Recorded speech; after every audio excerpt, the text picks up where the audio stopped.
ដូចធុញដកអាការងារក្នុងអូហ្វីសមកកុកមានម៉ាស៊ីនចាក់អីមិនព្រមធ្វើទេនាំគ្នាមកកោះដលងញ៉ាហៀបហើយហ៊ានបានធ្វើថ្នាក់ទី4ហើយលេងហាលឲ្យសើចង់ធ្វើការងារនៅក្នុងអូហ្វីសហើយពីណាគេយកហើយបងអីបងការងារក្នុងអូហ្វីសមិនបាច់ចាំថាដល់យើងរៀនបានថ្នាក់ទី3ទី4ទេសូម្បីតែអ្នកមិនបានរៀនសោះក៏គេធ្វើបានដែរបានហើយណែហៀបធ្វើការងារនៅក្នុងអូហ្វីសគេត្រូវការអ្នកដែលមានចំណេះដឹងខ្ពស់មិនមែនរៀនបានត្រឹមថ្នាក់ទី3ទី4ដូចយើងហ្នឹងអើកោះដលងហ្នឹងវាត្រូវហើយបងអីបងខ្ញុំនិយាយទៅមានចូលក្នុងចិត្តចូលក្នុងបេះដូងឯងតិចផងវាចូលស្អីបាយនិយាយមកវាមិនត្រូវអ្នកដែលមិនបានហ៊ានសោះដូចខ្ញុំថាអញ្ចឹងបងក៏គេធ្វើបានដែរមិនបាច់ចាំថាដល់យើងទី3ទី4ទេអញនិយាយជាមួយឯងខាត់ទៅពេលវេលាឥឡូវកុំនិយាយច្រើនអញមកខ្នាល់ហ្មងតែឥឡូវអញ10ទី6តាអញសោះ 20000 ដែរមកឥឡូវឲ្យហៅមកអ្នកដែលមិនបានហ៊ានសោះទៅធ្វើការងារនៅក្នុងអូហ្វីសមានម៉ាស៊ីនស្យាក់បានច្បាស់ក្នុងចិត្តអត់មិនមកគិតមើលម្ដងទៀតលុយសង្ស័យសតទៅ 20000 នឹងផងអើសោះ 20000 ដែរចិត្តប្រហើយអញមិនប្រហើយអញនិយាយតែដាក់ 20000 អញយក 2000ច្បាស់ចិត្តអត់គិតមើលច្បាស់សិនយើងកុំធ្វើអីតាមតែចិត្តមួយឆាវពេកឥឡូវចេះចុះអញមិនធម្មតាថែម 20000 នេះអញឲ្យលុយឲ្យអាដ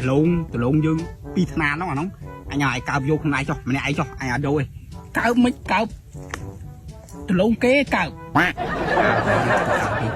អាចយើងចង់និយាយថាអាហ្នឹងយើងមិនធ្វើតោនយើងធ្វើគឺតោនអើមកតោន200000ដែរអាហ្នឹងបងអត់ចូលទេបងឲ្យអូនឯងទាំងអស់អាហ្នឹងកាន់តែជ្រៅទៀតតិចស្ដាយក្រោយវាមិនដែលមានអាពីណាគេអត់បានរៀនសោះទៅធ្វើខាងងារនៅក្នុងអូហ្វីសខ្ញុំសួរម្ដងទៀតសិនមុននឹងខ្ញុំឆ្លើយអត់និយាយច្រើនទេចង់ដឹងថាឯងច្បាស់ក្នុងចិត្តនៅច្បាស់ហើយប៉ុណ្ណៃហ៊ានបើមិនហ៊ានកុំនិយាយកោះដលងទៅ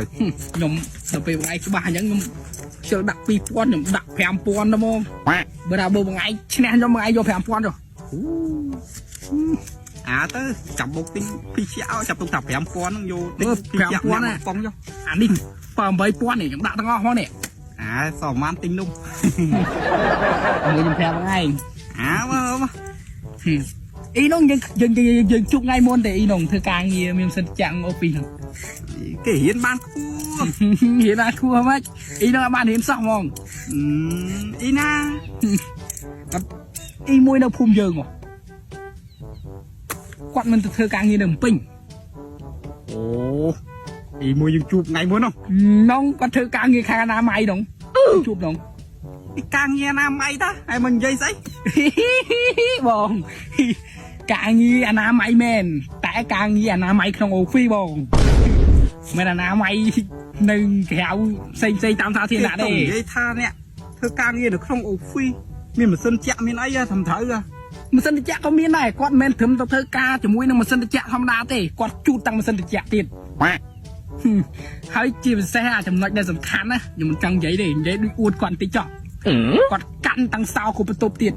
អ្នកដែលធ្វើការនៅក្នុងអូហ្វីសហ្នឹងបើសិនជាគាត់មិនឲ្យចូលគឺមិនបានចូលទេហើយបើគាត់កាន់សោគាត់ដុសសម្អាតគាត់ត្រូវការមានសោដើម្បីចាក់ចូលដូចជូតសម្អាតឥឡូវខ្ញុំខ្ជិលវាផបច្រើនតែប៉ុណ្ណឹងខ្ញុំវាឈ្នះថ្ងៃទៅហើយសំខាន់ណាស់ដល់2ថ្នាលនោះខ្ញុំកើបហើយខ្ញុំគិតលុយយកទាំងអស់ទៀតឯងយកតាហ្នឹងតែយកអាហ្នឹងបានអានោះទុកចែកវាចាក់កតាអូនអត់មានទេយើងខ្ញុំសួរឯងច្បាស់ចិត្តនៅថ្ងៃថាច្បាស់ហើយតែច្បាស់ហើយខ្ញុំ